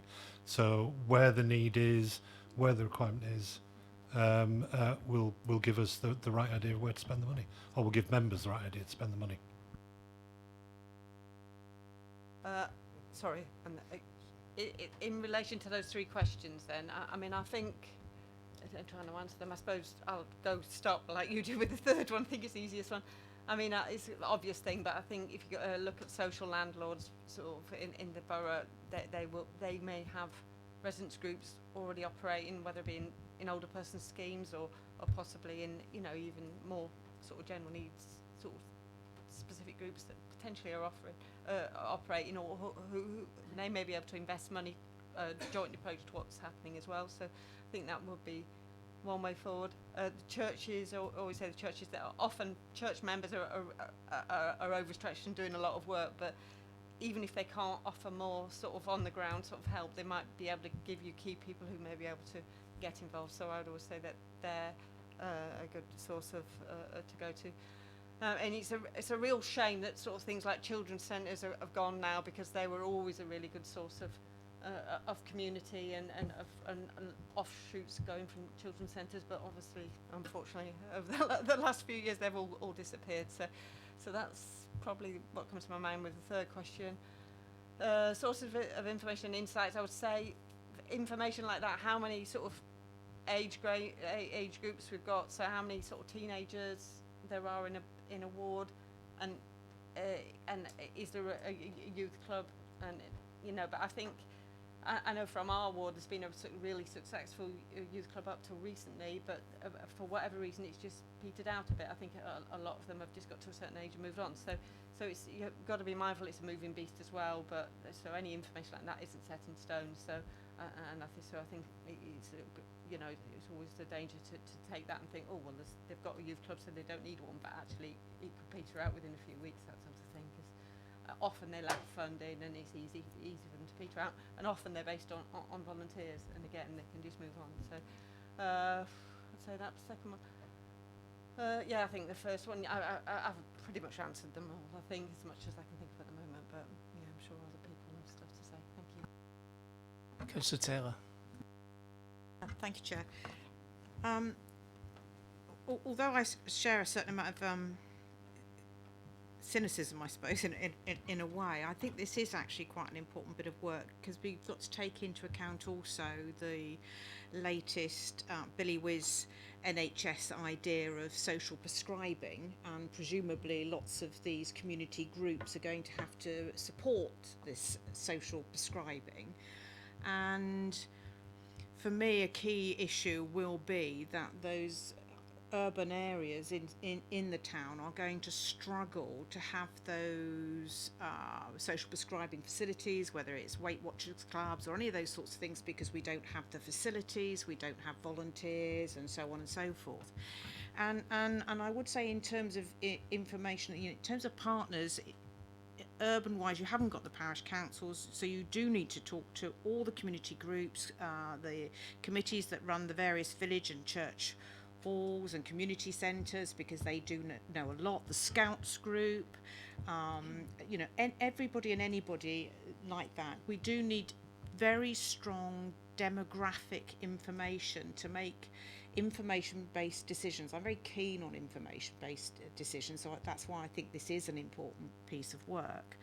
But within that information, we have to consider in our communities the different skills bases that we have in different communities, the different resources that those communities have automatically, the demographics, not just the ages, but the types of work, employment that people do in different communities. I mean, to give a very stark example, I used to 8 years ago, live in one of our rural communities in a village, and regularly I can tell you that within a week, if we needed to put together a multi-million-pound bid for sports or lottery money or any of those sorts of things, I could probably get a bid writing team together within about a week. It would consist of solicitors, accountants, bankers, whole hosts of people like myself have written bids before, and we could do that. We saved a post office by raising £100,000 in under a month, all those sorts of things, because those are sorts of assets. The people themselves are an asset. You compare that with a more sort of less prosperous urban environment where people could easily be having 2 or 3 jobs. They don't have those kind of skills to bring, like marketing. They certainly are so time poor that volunteering is an issue, and yet these are the areas with some of the most need, and in particular will have a deficit when it comes to things like social prescribing. And so I think one of the key important bits that you need to collect in terms of data is very much about the demographics and the skills base and the time availability of people within areas, because you may need different solutions. In areas like Buckskin, Brighton Hill and so on, we are much more likely to have to provide funding to make our buildings more multi-purpose, old buildings multi-purpose, that they can at the same time do keep fit as well as a party or something like this. But we are also likely to need to have paid part-time organisers to kickstart, because there is a low volunteer base, because people are often working very long hours, there isn't a history of volunteering, because there isn't parish councils, there aren't village halls with committees that organise the annual barn dance and all that tosh. You know, I used to do it all, but it's not there. And that is a tremendously important thing in terms of actually having community asset, and I really think we do need to have that information, otherwise we are not going to make good decisions, and we're not going to kickstart appropriately in urban areas, and our village areas need an entirely different sort of support and help. I'm conscious that we've kept you 10 minutes longer than I expected. Do you need to? It's at 8:30. It should be okay. But do we need you? I mean, that's are the officers happy to carry on without David? Yeah. Yeah. Yeah, you're welcome. Thank you. So next question I've got for Councillor McCormick. Well, much of what I had intended to say has already been said. I think we need to take stock when we look at our communities as to what sort of provision there are in terms of halls, community facilities, things like scout and guide groups, slimming clubs, that sort of thing. The impression I get is that the provision is not even across the borough, and that some places are more a better provision than others, and there may be some of the larger housing estates, for instance, you might have only 2 or 3 community facilities amongst 12,000 people. Other areas you might have a hall that serves maybe 1,000 people or 500 people, and also, you know, the availability of volunteers where you've got time poor people. It is a very big challenge trying to get things like community plans off the ground, which are supposed to then provide the evidence base. So there is a temptation to say, oh well, if this place hasn't got a community plan, it's not deserving of community resources, when the opposite is probably the case. You've got many thousands of people that don't have provision, and when we look at what's happening with things like doctors' surgeries and schooling and cuts to buses and things like that, there is a very distinct risk that certain demographics in some of our communities, that elderly people having to go long distances to see a doctor, gaps in provision that mean people have to go long distances for similar services. So I think we need to understand what is out there, and you know, how many people potentially that's serving, and try and gather an evidence base up that way, rather than have lots of people submitting bids, which seems to be the current modus operandi. Do you want to respond to that? Councillor Cubitt. Yes, I mean, it seems to me, again, as I'm just substituting, that it's a useful piece of information. I would slightly concur with Councillor Jones. I would imagine that you have this data already. We know where all the community anchors are. I do believe that it is incumbent upon each of us as councillors to know our areas well enough to know where the resources are needed. And then I can imagine that the gentleman that was here would find it very easy to work out with a socioeconomic narrative which areas are going to need the paid service, the greater funding, because of the lack of the human assets that Councillor Taylor's talking about. So, and most of us who've lived in this borough for a very, very long time probably could do it blindfold. So I imagine you've got an extensive amount of work. I'm unclear, and I'd love you, Stephanie, to explain to me what it is that you're expecting to get out of this work, because I would have imagined that that narrative and that data was already there, and I'd just like to understand exactly what's going to prompt, what is this work going to prompt? I think, as I said, we've got a slightly incomplete picture with lots of information all over the place, and also some quite big gaps. So I wouldn't say we necessarily, across the piece, had a grip about what exactly happens, particularly in some of our community facilities, and that's a piece of work that we need to develop alongside those centres to make sure that we're delivering things that people need and make sure that we support those centres. So that's one sort of critical gap in some of the services information that we do hold. And also I think there's a case about we're trying to make our communities more resilient and do things more for themselves. So some of our communities, as some of the councils have articulated, will need more support to do that than others. And I would like, from a service point of view, with a small team that does community development, to direct those resources to those areas that need it the most. At the moment, I wouldn't say we particularly could put hand on heart and say that we were putting those resources in the best possible places.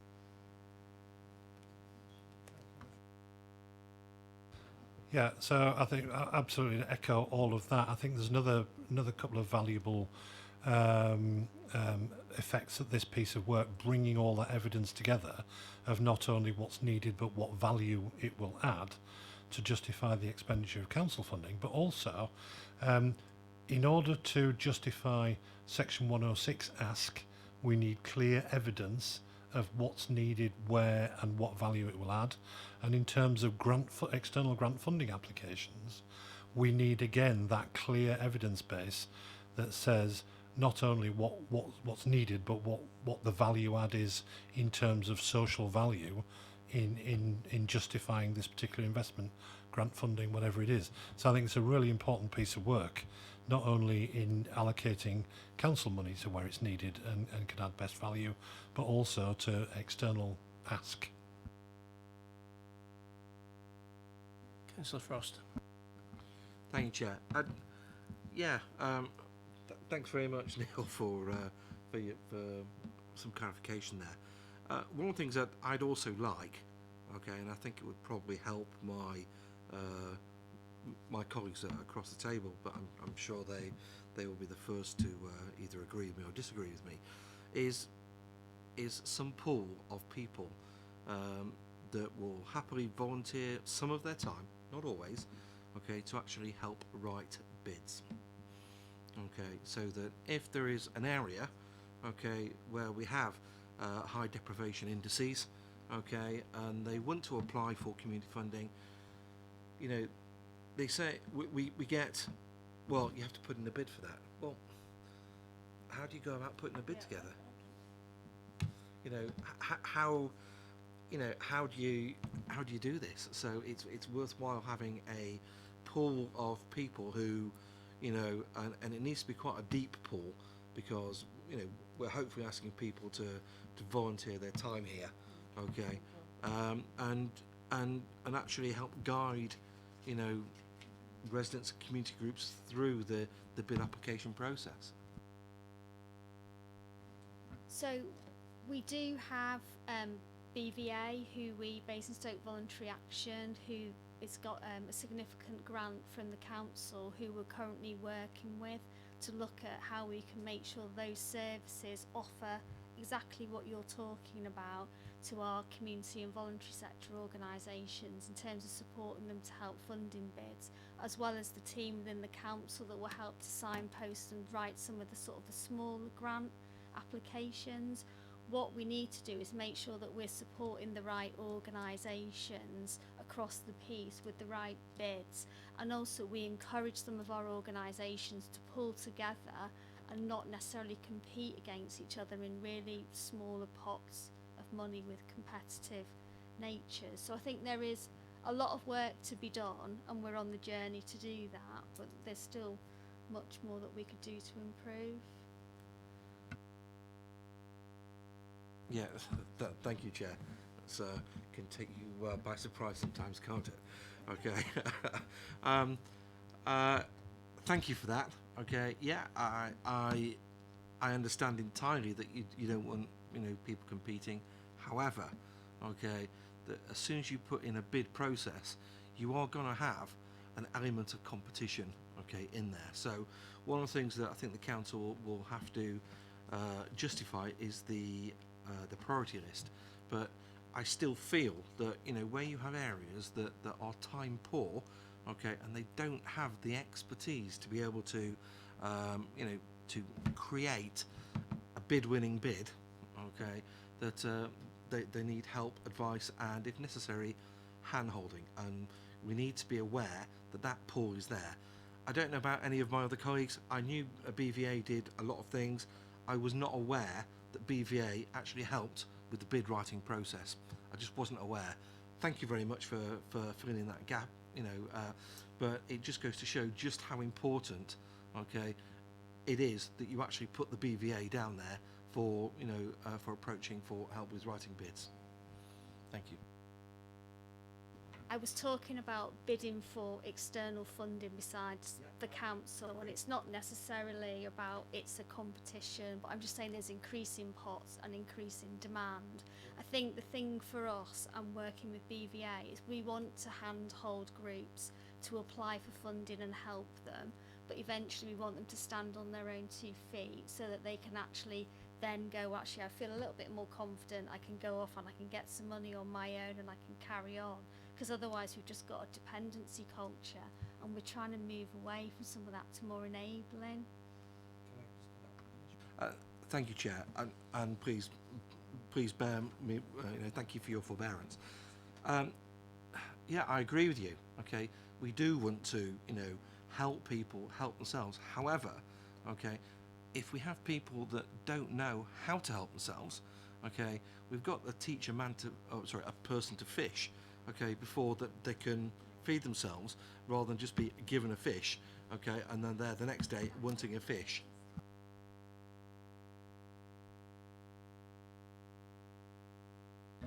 Councillor Woodridge. Thank you. I'd like to say I agree with you there on that, and what I'd like to maybe suggest is you put a piece in the Basingstoke Dean today, that quarterly thing that goes out, maybe make an explicit to residents and community groups out there that there is that service at the BVA, and you know, and aiming it towards you know, those groups, and trying to put that forward. So that's the first thing. I suppose my next question was, you know, Steph mentioned about, you know, sort of councillors' role being filling in the gaps, which I agree that's probably the better approach, because you've got a lot of information out there already, and maybe, I don't know how much work it would be, but if you could maybe send a summary, I don't want to create more work when you're trying to do this work, but a summary to each group of ward councillors, and then they can fill in those gaps. That might be a way forward, but I don't know how your data's all laid out and whether that's possible, but just a thought about how you may go forward with it, I don't know. No, we'd be more than happy to do that. Be really helpful, thank you. Councillor Cubitt? No. Councillor Caplan? Thank you, Chair. I just wanted to chip in at that point, just for in the interest of transparency, because I didn't realise it would come up today, but as BVA has been mentioned several times, just to make sure it's on record that I'm the current interim chief exec of Basingstoke Voluntary Action, so we'll kind of not respond to those comments particularly, but I did have a question regarding the other piece of work to this, if I may, around the asset and the needs and the framework around that. Just the point that was kind of coming to mind was around not wanting to concentrate on a deficit model where we sort of approach from what's missing or what isn't there in a community. Actually, it feels like it's important to go from the position of what does good look like and then compare that to, okay, so what's missing? And I just wanted if that's to affirm if that's the approach being taken, please. It absolutely is. So strong, flourishing communities, what makes them like that when the one next door may not be? I think that's where we're absolutely trying to go to a strength-based approach. Councillor Taylor? Thank you, Chair. I just wanted to pick up on a couple of points really about the bid writing. It is very important. People don't have the skills or the time to do it, but also often not the knowledge of what's out there and available to bid, and I think that if we are able to get to a situation where we have a good directory of local community groups that is shared with councillors as opposed to not shared with councillors because of some GDPR reason, so you need to seek people's permission to give the information to councillors from the outset, otherwise it's a rather worthless piece of of information. But I think also we need to be able to provide information, you know, regular newsletters, or provide some kind of information to say, well, what is available, what people can they bid for, what might they be interested to bid for. And I have to tell you, it's not just the community groups that need to know. I mean, I still struggle after a year to understand what on earth the council has in terms of pots of money that might be available to the local community. So I think I'd quite like to know as well, if that's okay. We'll certainly look at the directory, because that's where we want to get to, so we know what's happening and who's who in our communities. But we're just looking at whether we can join Funder Finder, which we would want to share with the community and voluntary sector organisations as well, which is like a national thing that you can sign up to, and all the different funds as they become available come up on the system, so you know what's out there that you can apply for. So we'll make sure that if we get it, that we share it with members. Calm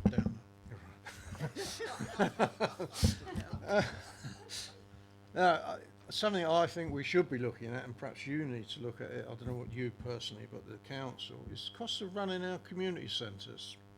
Now, I know with ours in Buckskin in particular, it's a full-time job, and the rest of the good work they do is fitted in. And surely we should be doing it the other way around. You know, it's our asset, Basingstoke and Deans. We give them a, which was I think about £1 million building, so you run it, and then we don't get any feedback on how the building's being run, in as much as they're struggling, they can't afford to paint it. We've had problems with toilets and God knows what else, heating. And they've been struggling with that since the new building. Now, can't blame anybody other than the council itself, and I don't blame the officers. It's what we've actually gone to live with now. We've had leaks in the roof. We've got onto property services. They say, "Oh no, that's yours," and when we look into it, no, it isn't. There's that bridge that needs. And I'm coming back. I've got another one you looked at before. We've still got a leak there. No, we'll talk to you later. But they're the points I'm trying to make. And these people, my residents, have been working that community centre. I think it's 10, 12 years old, maybe older now. I've lost count. But they've been working that for years, and they've poked up with these things because they couldn't get anything done. Now, whose fault is it? We're not here to find fault. We're trying to get something done. And the same as CCG, it's one of my favourite ones these days. You know, healthcare in my ward is terrible. I've met them with Nigel Pearce, who used to be a councillor with me, passed away sadly. We had a couple of meetings with them. Oh yeah, we must do something. You know, all the figures are there, deprivation, all this. What's happened? Nothing. You know, in reality, it's got worse, and it has across the whole of Basingstoke. Well, this part of Basingstoke we live in, Cambridgeshire, or even round there with the doctor's surgery, there doesn't seem to be any joined up. And you know, perhaps I shouldn't have had a bit of a go at your guy, but it seems to me we go round in this big circle, and we're not using the information we're already sitting with and say we need to actually move on and do stuff. And I'll leave it at that. Thank you. Just worth pointing out that staff has been lobbying our property department for a condition survey on all our 23 community centres, and Sue Curden, the director responsible, has now resolved to commission that work, so there will be a condition survey of all our community centres we own, and then we can get an action plan in place to deal with them. So we raised a similar topic on the ice rink, didn't we, about monitoring council assets. So we arranged for someone, or we're going to arrange for somebody to come in and discuss that. I think something needs to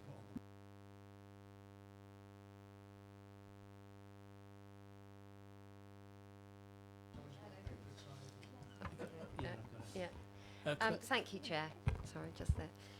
I would like to say, Steph, with what Councillor Frost said, contacting the parish council is a very good way forward, in the sense that I represent Kingsclear, which is a very rural ward, and exactly what you were saying, Councillor Taylor, is a lot of the people are retired, And so basically anything that's run in Kingsclear or Hannington, it's all run by volunteers, but they still need money.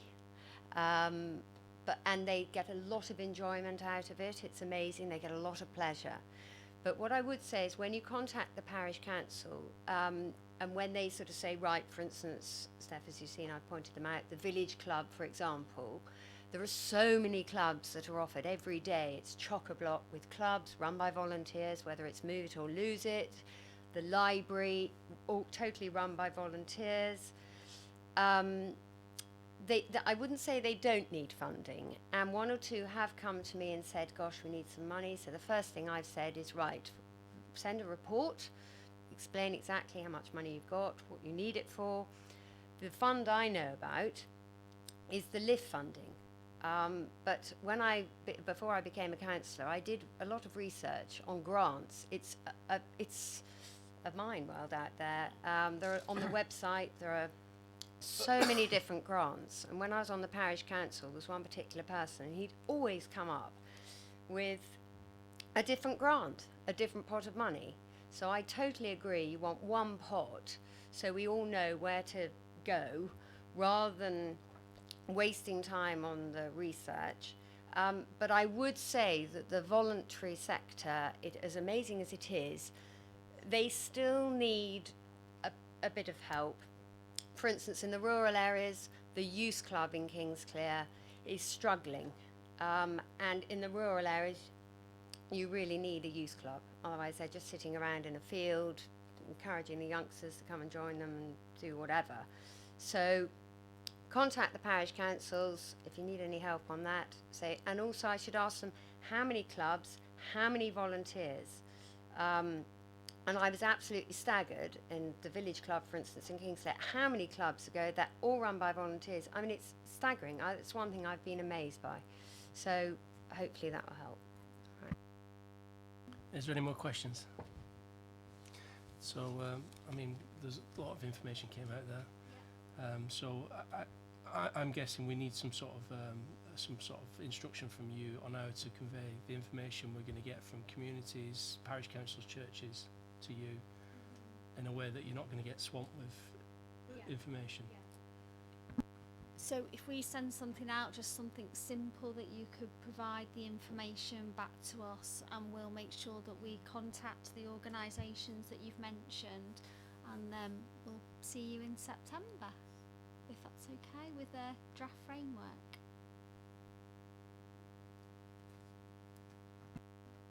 One more question. Sorry, Chair. Thank you, Chair. Steph, can I suggest, for instance, one of the venues in Kingsclear has so many different clubs. What I would suggest, rather than me contacting her, I could put her in touch with you, rather than, because it does become maybe a bit confusing. Okay. Yeah, a good point. I mean, we're having the ward boundary changes, and some of us are picking up several other parishes. And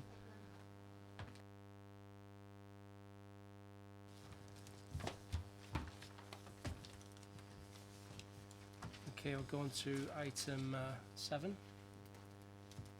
Community Environment Partnership Work Programme.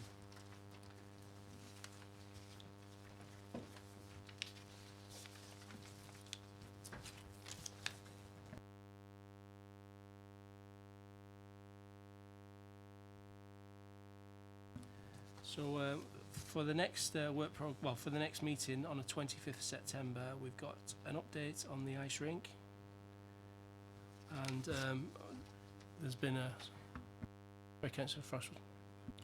Thank you, Chair.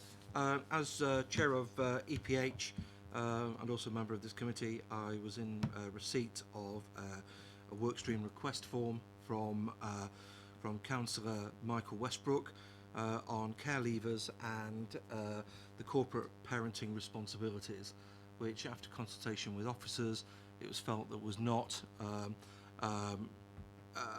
it was not suitable as a topic, certainly for my committee. Okay, and as I've had previous words with you previous discussion with you before, I felt that it was more in line for a subject for discussion and report from your committee. What I'd like to suggest okay, is that you go away, have a word with officers, and see whether we could potentially slide this into September's meeting. However, I am concerned that it is a very, very big piece of work, okay, and whether officers may wish to do a couple of reports, okay, on this, or one big report on this, and whether they can do it for September or not, I don't know. But I'd just like to say thank you to the Labour Group for submitting the workstream request, and I just want to make sure that it is captured. Thank you. I can certainly go away and speak to the officers about that. Yeah, I'll speak to Stephanie. Councillor Woodridge. I was going to actually say something very similar, other than, yeah, I mean, I would think it is a massive piece of work, really, sort of impacting not on care leave, sort of the homelessness, the data, we need their health and well-being, so it is probably a series of reports, and maybe a scoping document in September with further reports coming, maybe a way forward. But yeah, I mean, it's good that we've got that council tax thing through, but we need to build on that. So thank you for agreeing to put it on the agenda as soon as possible, really. I've not agreed yet, but I'll certainly have a chat with the. Yeah, okay. It's a Frost. Sorry. Thank you, Chair. I would like to point out that I agree that a scoping document is certainly maybe the way forward. I mean, this is a very vulnerable section of our community, and while my committee was very pleased last year to be able to look at the council tax element of this, I think that a lot of work needs to be done after having looked at the workstream request. To identify exactly what the needs are of this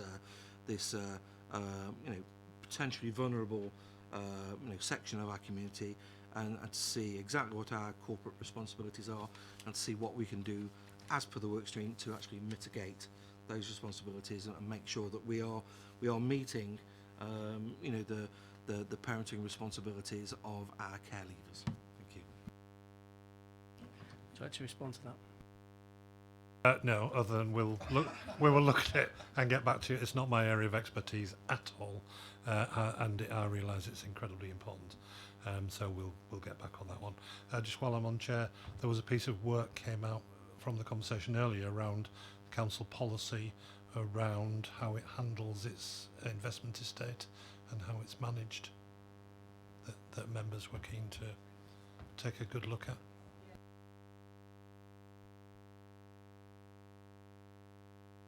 And how we ensure that the buildings we've leased out are maintained properly, and what the policy is on that. Okay, so 23rd of October, I've got another update on, well, first of all, a review of 2019 B-Love event, and an update from the ice rink again. 18th of December, another update on the ice rink. That's as far as we've gone.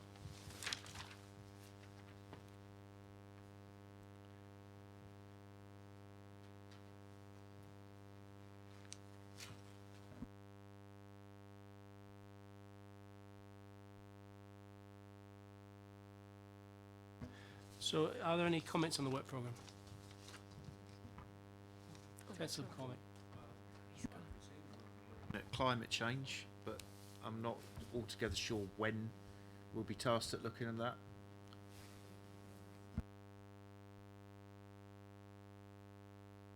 I'm not really sure if we do, because it went to full council. I don't think there was any objections, so I'm not sure if it will come back to a committee.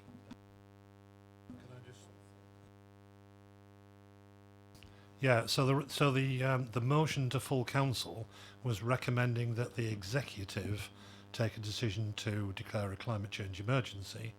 What that means is a huge piece of work, and what the council's policies will be around that are definitely a CEP issue before Cabinet takes a decision, I would say. Councillor Frost.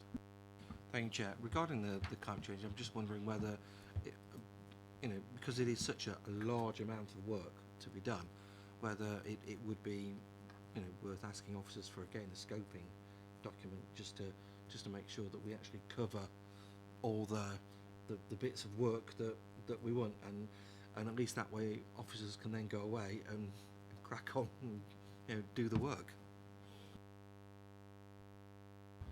We have got that because we're a little bit ahead of the game, and we had we've had local partnerships do a piece of work on what that scoping might look like, so we can come back fairly quickly on that one.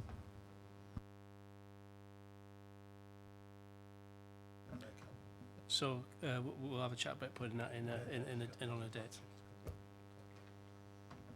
Any more questions on the? I was going to mention was the motion at full council about flatted developments and recycling, but I guess that's going to go to a task and finish group first, isn't it, before coming here? Would it? Yeah. Oh, the waste one. Yeah, so I don't know whether we need, as a committee, do we instruct that, or does that just go straight to an organisation of that group?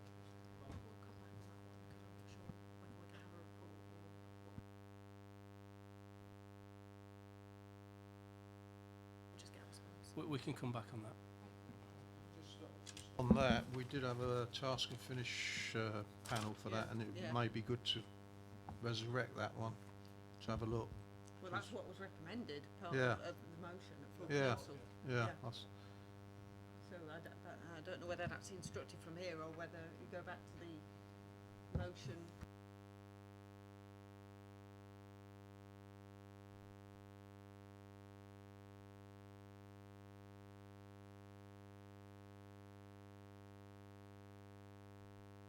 Sorry, you can instruct a task and finish group to be assembled and have a look at that if that's what you want to do. We actually have one. We've not long packed up when they had the new contract, and I'm on it, and so is Janet Westbrook. And I think she would like to be on it if we do. I'd be very keen as well. Councillor Frost.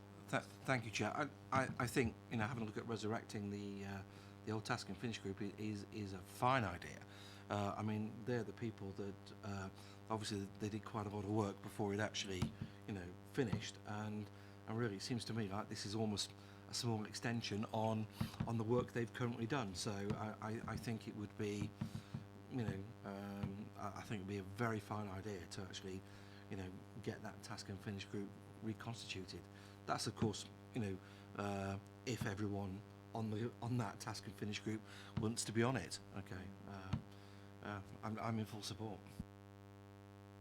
Can we do that then?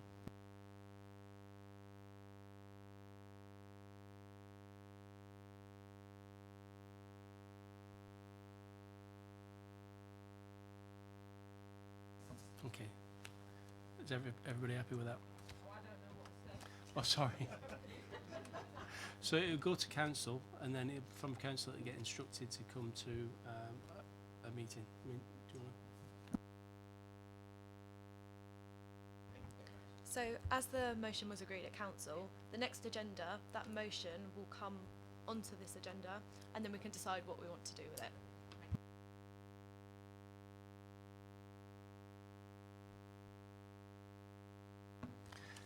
Any more? I have got concerns because that's September. Now, I don't know whether we'd ever. Is that too long? Because the situation, as I understand it, it's not with the flats and that. Can it wait that long? Is the point I'm making. The only problem for this committee, the next meeting is September. Yeah. So that's no, the first just time. wondering whether you want to do task and finish before, I suppose. Yeah. Yeah, no, go on. It's August. So I don't think we've got anything more to go through. So I announce that it's closed. Finished at 22:09.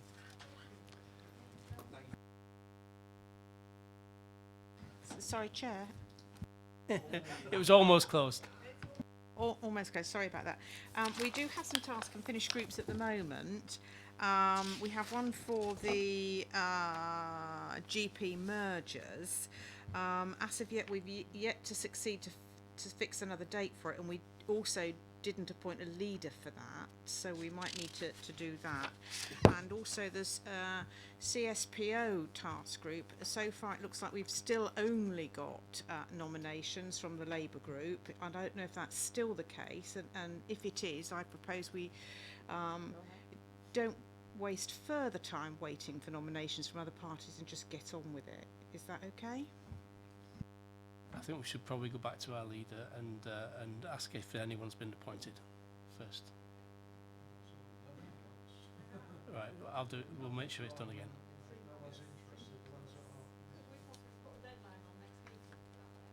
Yes. I now declare it closed. Thank you.